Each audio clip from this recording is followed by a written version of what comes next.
Guru Sri Juta Padakamalam Sri Guru Vaishnavam Cha.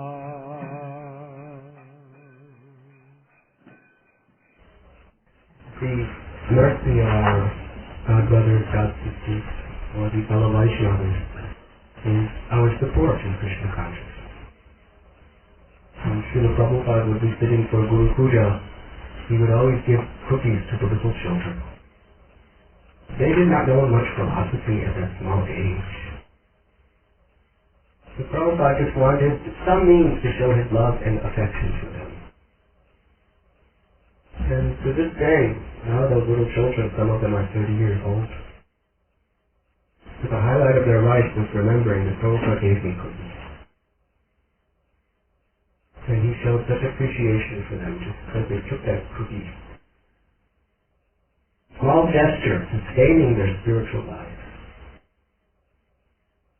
So whatever Srila Narendra Maharaj said is just his way of giving me a cookie. To try to show his love for him. Because the love amongst devotees is the means by which we can learn to love Krishna.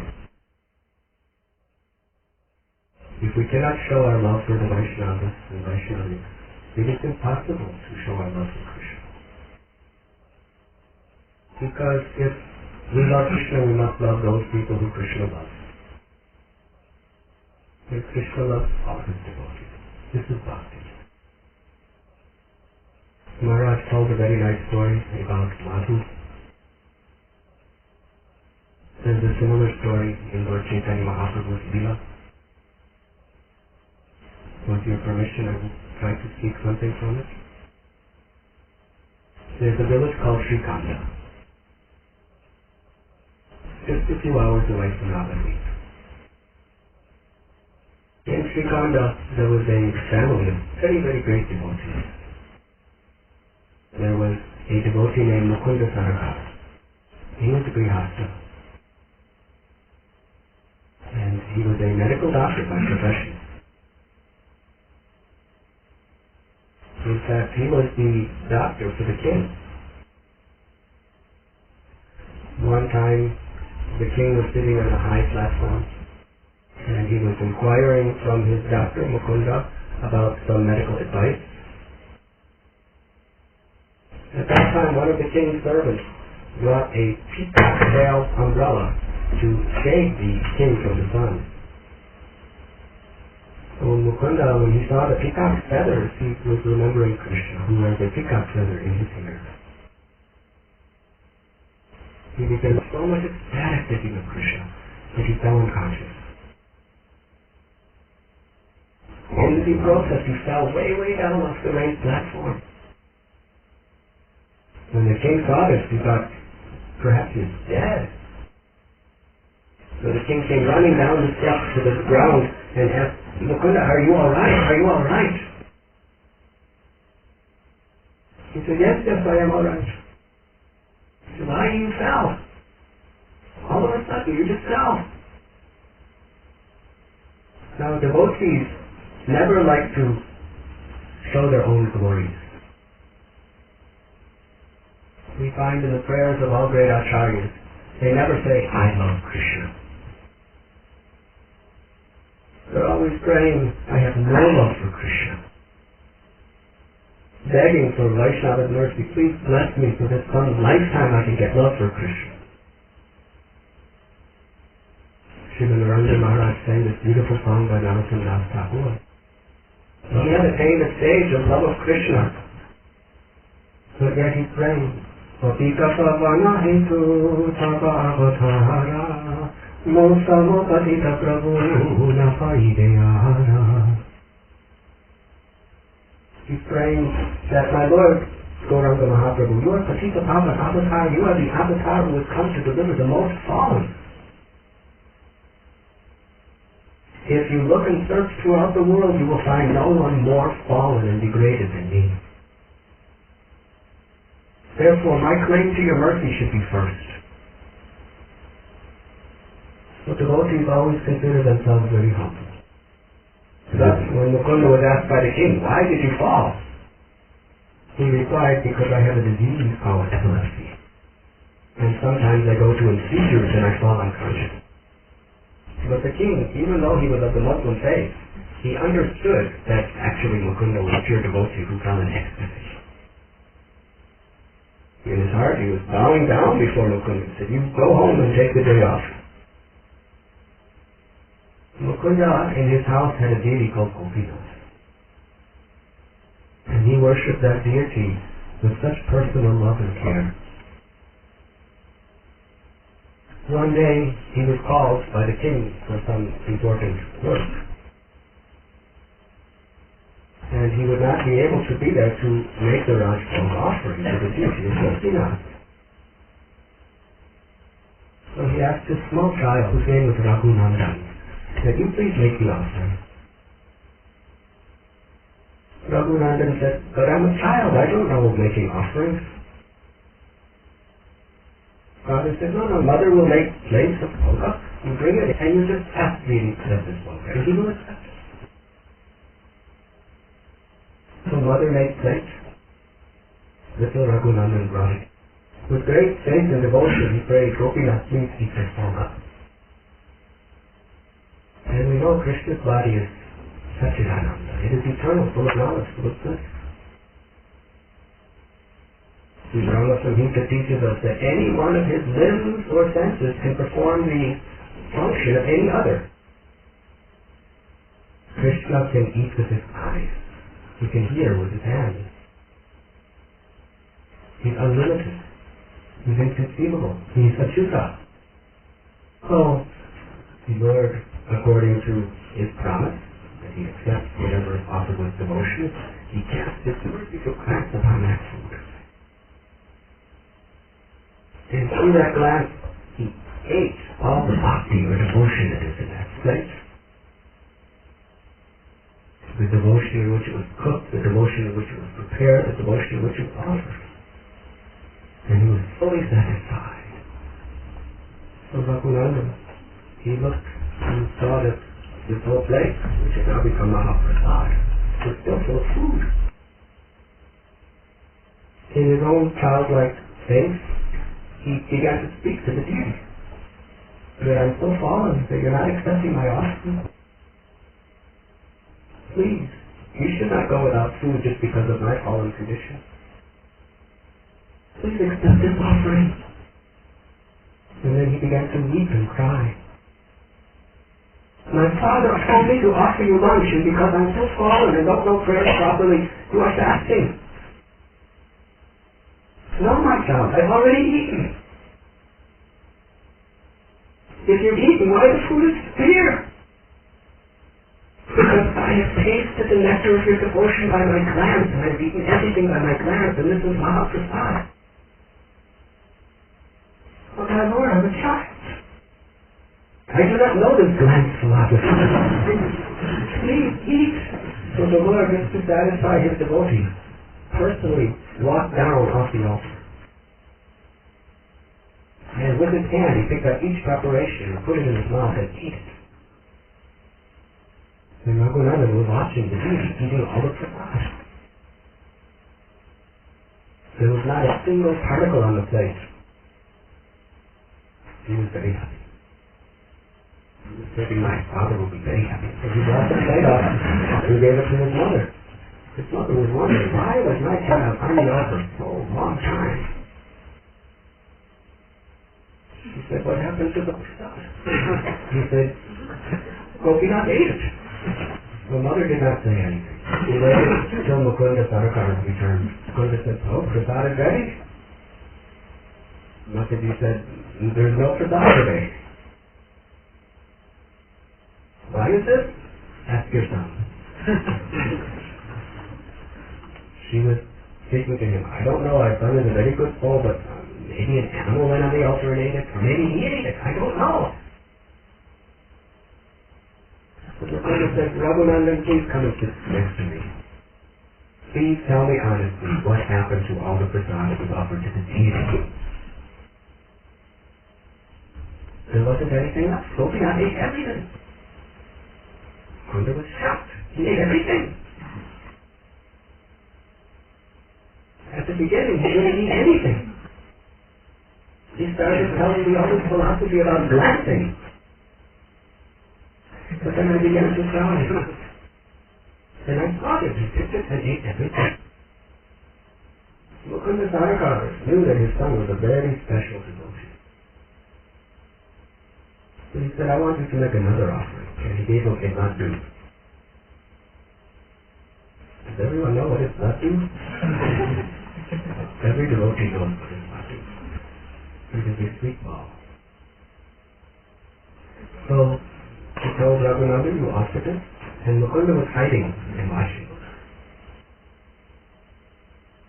Again he said, please Gopinath, eat this bhoga. And then Gopinath glanced and ate it. And then Raghunandan started to cry. And again Gopinath spoke to him and they had discussions. Father was listening and watching everything. Then finally Gopinath came down and ate a bite out of the laddu. And he left the rest because he said, I just ate everything a few minutes ago. I cannot finish everything. And that laddu is still there in the temple over 400 years later. There you go.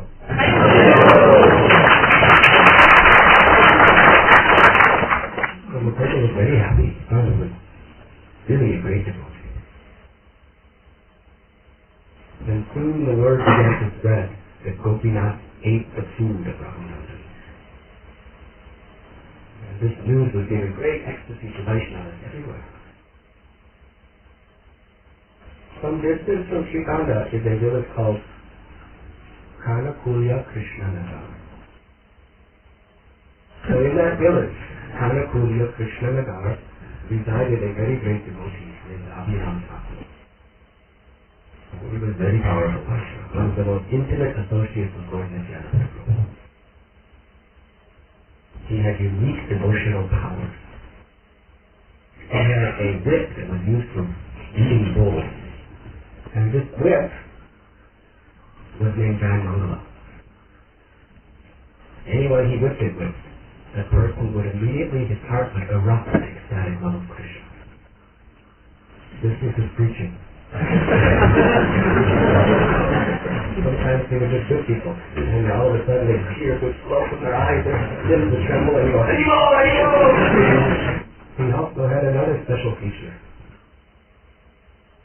That if he would bow down to a deity, if Krishna wasn't being worshipped properly in that deity, then the deity would crack. And if he would bow down to any stone, if it wasn't Shalagram Shiva, he would crack it to hundreds of pieces. And he had another feature. He would bow down to Vaishnavas.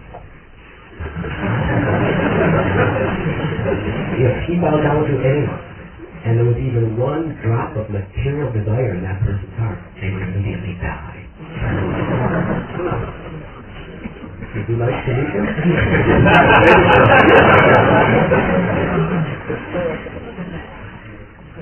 But if he whipped you before he bows down to you, then it's very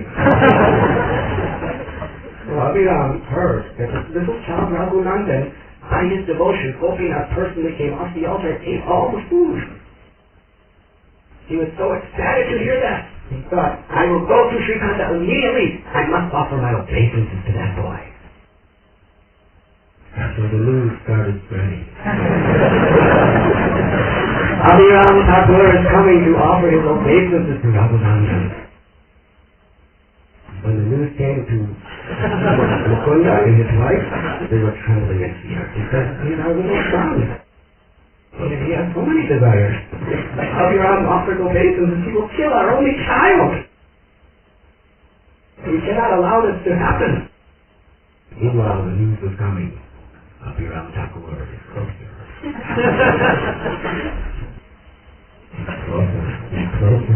He's closer. He's just approaching Srikanda.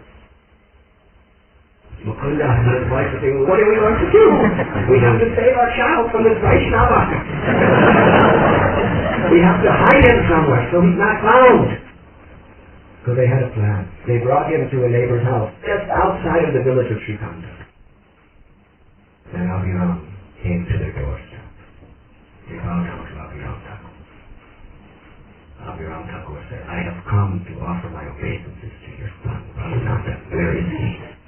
They said, he's not home. Where is he?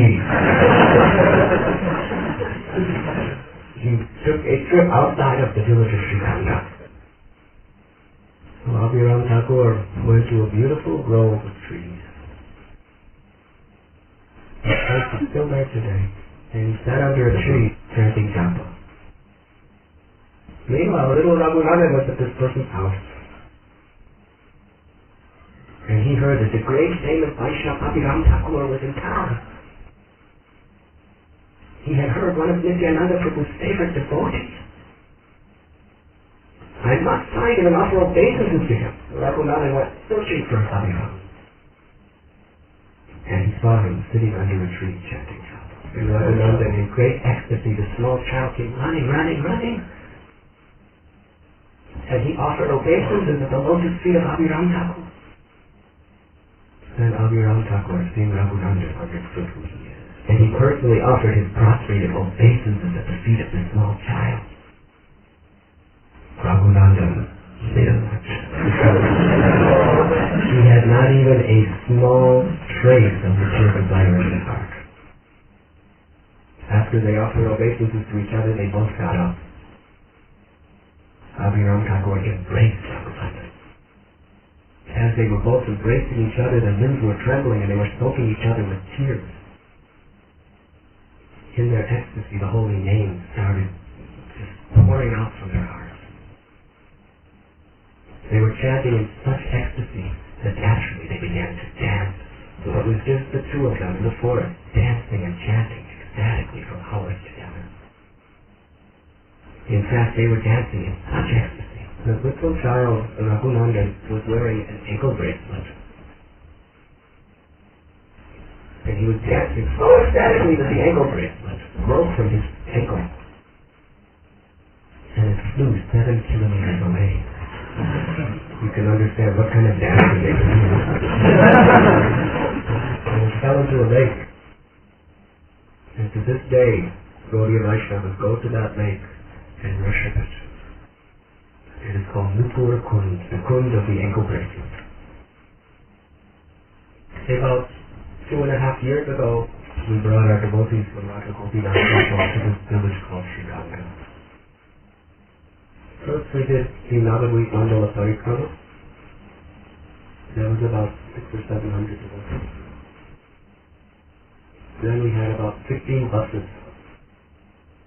And we took the buses to Kanai then to Ramakeli, where Lord Chaitanya met Rupa and Sanatana Goswami. And then we went to Ekachakra, the birthplace of Nityananda Prabhu. And we passed through Katwa, the place Mahaprabhu took sannyas. We drove to Rajigram, we took prasad there, and that is the place of Srinivas Acharya. And in the evening we came to Srikanda. It's a very simple village. There wasn't even any electricity in the entire village. And we parked outside and we had Harinam Sankirtan procession with all our devotees playing mridangas and kartals and chanting very happily. Then the entire village came out to greet us. Because they worship Harinam Sankirtan. And they all were standing. And first they had scented water. They're very poor people. But they had some water that was little scented. And they were sprinkling it on the dust in front of the road so the dust didn't rise into our faces. There were hundreds of people on both sides of the road, and as the Harinam Sankirtan party was passing, they all had arti paraphernalia, and they were offering arti to the Harinam Kirtan. Hundreds of little old ladies with lamps going like this, and others, as we were passing, they were standing up with chambrams and pikakans. And others were taking little flower petals and showering. These people are so simple and so poor, but so rich with devotion. Our devotees never saw such simplicity of love for the Harinam Sankirtan party. There's also a place in Sri Khanda where the brother of Mukunda Sarkar, his name was Narahari, he was one of Lord Chaitanya's most intimate associates. He also wrote some very important books. We sing about him during Gaurarti. Narahari Hari Kari Chamaradullah Narahari, chanting Lord Chaitanya with Chamara. So this Narahari, many years later, he became the guru of Raghunandan. Many years after Lord Chaitanya left this world, Narahari left his body. So Raghunandan, for his disappearance day, invited all the great Vaishnavas to celebrate the disappearance day of his uncle and Diksha Guru, Narahari Sarkar. And afterwards, Raghunandan sent all the great souls, great Vaishnavas, down to eat prasad. Then he took the plate of bhoga, or the plate that was offered to the deities actually, and then he brought it in to offer to his guru in his guru's samadhi. You know, a samadhi is the tomb under which the guru was buried. So he started praying. This is the first 1 year anniversary after the disappearance of his guru. He was praying for his guru to accept this offering. Raghunandan was praying with such devotion that right before his eyes, his beloved guru, who left this world a year before, appeared before him, sat down and started eating the food. Raghunandan was very happy. But listen to something else. He was thinking that all the great souls, they're sitting there waiting. Instead of sitting and watching his guru eating, he ran out to serve all the other devotees prasad. He knew my guru will be happier if I go out and serve the devotees than just sit and enjoy this great miracle for myself. So this is the essence of bhakti. To serve. In the Bible we read about Lord Jesus during the Last Supper, he washed every devotee's feet. Because he wanted to show that if even I am servant of your God brothers, how much you should serve them.